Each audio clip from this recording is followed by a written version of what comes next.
A morte da mãe simbólica, um ritual de passagem para a mulher que nasce de si mesma. Antes de começar, encontre uma posição confortável. Essa não é uma meditação para perdoar sua mãe, também não é uma meditação para culpá-la e muito menos para negar a história que existiu. É uma travessia. É o encontro com a imagem de mãe que vive dentro de você. Porque existe a mãe real, aquela que nos gerou, nos criou, nos amou como pôde, falhou, acertou, esteve presente ou ausente. E existe a mãe simbólica, a mãe que internalizamos, aquela que passa a viver dentro da nossa própria psique como uma voz, uma expectativa, uma forma de amar, de controlar, de proteger, de punir ou de abandonar. Às vezes recebemos amor, às vezes recebemos medo junto com amor, às vezes recebemos cuidado misturado com controle, às vezes recebemos silêncio onde precisávamos de acolhimento, às vezes recebemos mensagens que nunca foram ditas diretamente, mas que nosso corpo aprendeu a traduzir. Não seja demais, não incomode, não apareça, não seja mais do que eu. Você precisa agradar. Você precisa ser boa, você precisa cuidar de todos, você não pode decepcionar. Se você brilhar, será punida. Se você mostrar quem realmente é, será abandonada. Você não é suficiente, você não é merecedora. E quando essas mensagens são internalizadas de formas equivocadas, elas podem continuar organizando nossa vida mesmo depois que a gente cresce. Escolhemos relacionamentos a partir delas. Amamos a partir delas, trabalhamos a partir delas. Nós nos escondemos a partir delas também. Pedimos desculpas por existir, diminuímos nossa voz, tememos ocupar espaço, buscamos aprovação.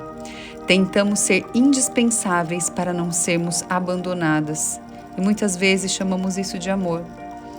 Mas existe um momento na vida em que a mulher precisa realizar uma passagem, não contra a mãe, mas para além dela. É o momento em que a filha deixa de organizar sua existência a partir do olhar materno internalizado.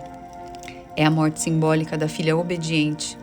Não significa deixar de amar, não significa abandonar, não significa negar. Significa retirar a mãe simbólica, o poder de governar a nossa alma. Na linguagem de Jung, esse movimento faz parte da individuação, tornar-se quem somos para além das identificações e dos complexos que nos construíram. E nessa travessia não precisamos desconstruir o ego, precisamos descentralizá-lo. O ego não é nosso inimigo, ele foi necessário, ele criou estratégias, ele nos protegeu, ele aprendeu a sobreviver. Mas ele não nasceu para ocupar o centro da psique, o centro pertence ao self. E por isso, hoje não vamos destruir nossas sombras, vamos encontrá-las. Não vamos matar o dragão, vamos descobrir o que ele guarda. Muitas vezes a sombra que nos aprisiona também guarda a força que abandonamos para sermos aceitas. E talvez essa seja a verdadeira iniciação. Não basta vencer a sombra, é preciso recuperar a luz que ficou aprisionada dentro dela. Então respire e permita-se atravessar. A travessia. Feche os olhos, inspire profundamente e solte o ar lentamente. Mais uma vez, inspire e solte. Não há nada para conquistar, nada para provar, nada para consertar. Há apenas uma travessia. Imagine agora que você caminha por uma floresta antiga. As árvores conhecem seu nome antes mesmo de você nascer. O chão guarda as pegadas das mulheres que vieram antes de você. Você caminha entre histórias, entre gerações, entre tudo aquilo que recebeu e tudo aquilo que está pronta para devolver. Continue caminhando até encontrar uma caverna, escura, silenciosa, antiga, sagrada. É dentro dessa caverna que vive o dragão. Durante muito tempo disseram que ele era seu inimigo, mas hoje você compreende. Ele guardava um tesouro, guardava sua voz, sua espontaneidade, sua sensualidade, seu desejo, sua criatividade, sua força, seu brilho, sua liberdade. Aproxime-se, não fuja. Olhe nos olhos do dragão. Perceba que ele possui muitos rostos. Às vezes ele fala com a voz da culpa, da vergonha, às vezes com a voz da comparação, às vezes com a voz da mãe interior ferida. Ele diz: não seja demais. Observe essas frases. Não incomode, não brilhe, não confie. Talvez algumas sejam conhecidas. Talvez tenham acompanhado sua vida durante anos. Mas perceba, essas frases não são a sua essência. São só histórias, são registros, são estratégias psíquicas, são partes de você que aprenderam a sobreviver. Respire e olhe novamente para o dragão. Ele não está ali apenas para impedir sua passagem. Ele também carrega uma chave, porque toda sombra guarda uma potência, toda prisão guarda uma chave, toda ferida pode revelar uma força que ainda não foi integrada. Aproxime-se mais, não para lutar, não para destruir, mas para enxergar. Veja como esse dragão está cansado. Há muito tempo ele vigia a porta. Ele acredita que protegê-la é impedir você de viver. Agradeça pela sobrevivência e diga: eu reconheço a força que você guardou para mim. Obrigada por ter sobrevivido quando eu ainda não sabia como. Mas eu não preciso mais ser protegida da vida. Hoje eu escolho viver. O dragão abaixa a cabeça e entre suas garras surge uma chave. Receba essa chave. Coloque-a sobre o coração e sinta seu peso.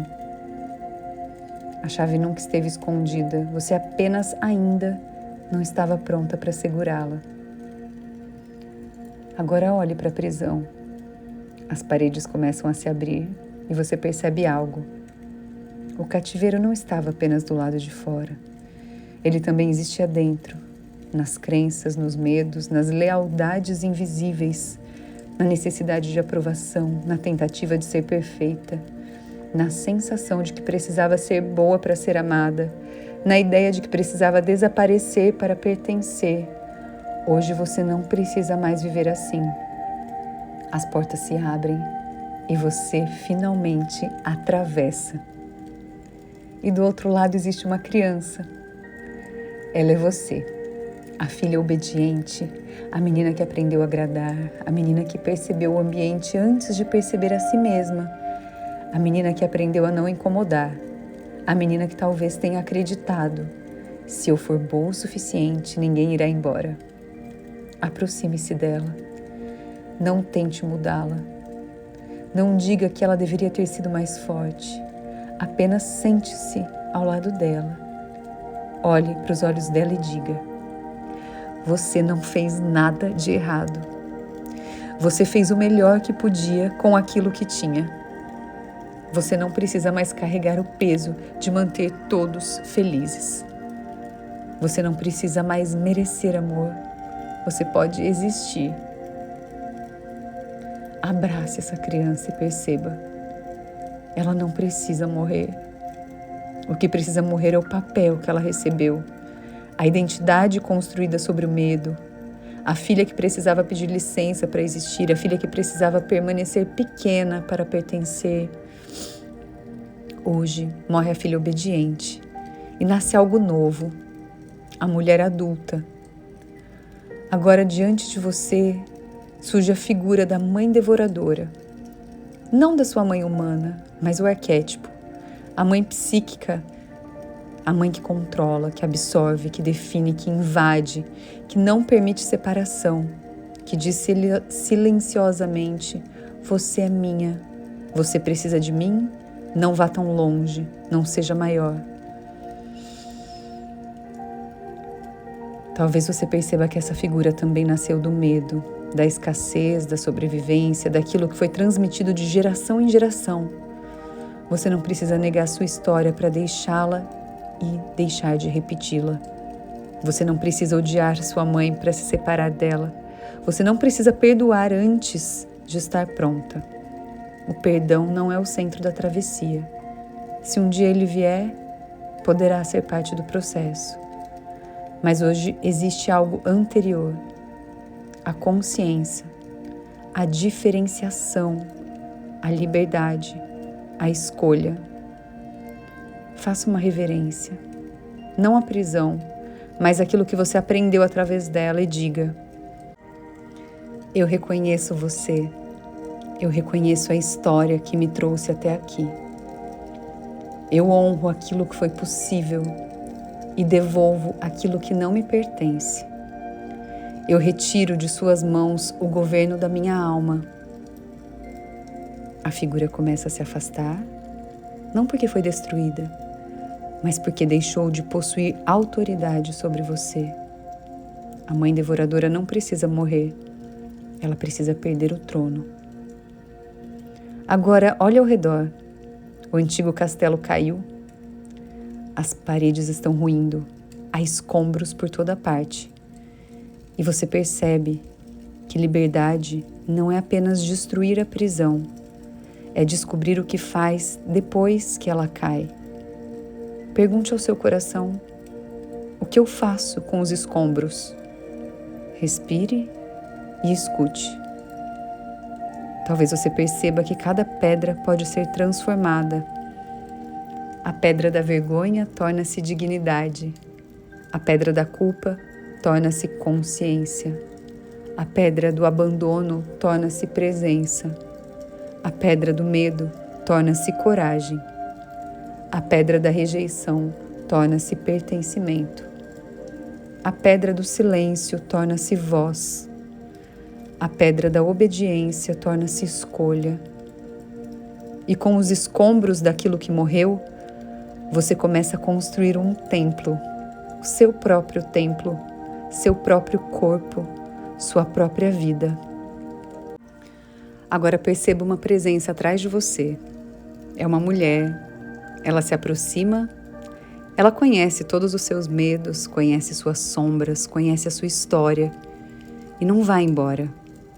Ela é a sua mãe interna, não uma mãe perfeita, mas uma presença adulta, consciente e amorosa dentro de você. Ela segura seu rosto e diz: eu estou aqui, eu vejo você, eu não vou abandonar você. Você não precisa mais se abandonar para que alguém permaneça. Permita que essas palavras desçam para o peito, para o ventre, pela garganta, para o corpo inteiro. Você pode permanecer consigo. Agora levante os olhos.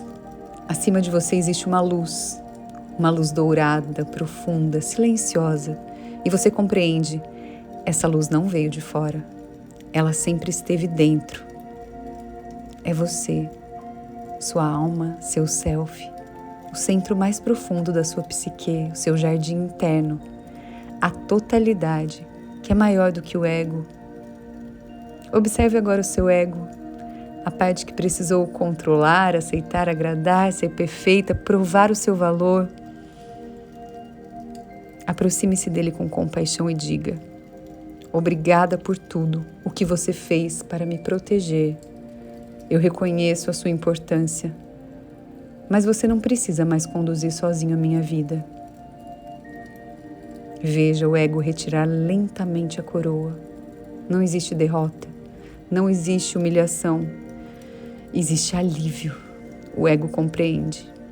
Ele não precisa morrer, ele precisa encontrar o seu lugar. Com reverência, deposita a coroa aos pés do self. E então acontece a verdadeira iniciação. Não é a morte do ego, é a sua descentralização. O ego deixa de ser o centro absoluto da existência e passa a servir a consciência mais profunda que habita em você. O self ocupa o lugar que sempre lhe pertenceu. E algo dentro de você se reorganiza. O medo já não governa, a culpa já não decide, a necessidade de aprovação já não conduz seus passos. Você não precisa mais perguntar: quem eu devo ser para ser amada? Agora pode perguntar: quem eu sou quando não preciso mais me abandonar? Respira. A criança continua viva. O ego continua vivo. O dragão continua vivo. A sombra continua existindo. A mãe continua existindo como arquétipo. Mas nenhum deles precisa mais ocupar o trono. Cada parte encontra seu lugar. E todas passam a servir ao centro, à totalidade, à vida. Agora leve as 2 mãos ao coração e faça o seu voto de passagem. Diga em voz alta ou silenciosamente: eu deixo morrer a filha que vivia para agradar. Eu deixo morrer a mulher que pedia licença para existir. Eu deixo morrer a crença de que preciso diminuir minha luz para ser amada. Eu deixo morrer a necessidade de ser perfeita para merecer amor. Eu devolvo as expectativas que não são minhas. Eu devolvo os medos que não são meus. Eu devolvo as culpas que não são minhas. Eu honro a minha história, sem permanecer prisioneira dela. Eu recupero meu corpo, recupero minha voz, recupero meu desejo, eu recupero a minha luz. Eu escolho maternar a mim mesma. Eu escolho permanecer comigo. Respire, permaneça em silêncio, sinta o corpo, o chão, o coração. Você não saiu para encontrar sua força, você voltou para buscá-la. A batalha nunca foi contra o dragão, era pelo tesouro escondido atrás dele, e o tesouro é você. Respire profundamente e quando estiver pronta, abra os olhos, volte para o mundo. Não como a filha que você foi, mas como a mulher que escolheu nascer de si mesma. A filha obediente faz uma referência, o ego encontra o seu lugar, a sombra entrega a chave, o self assume o centro e a mulher soberana nasce.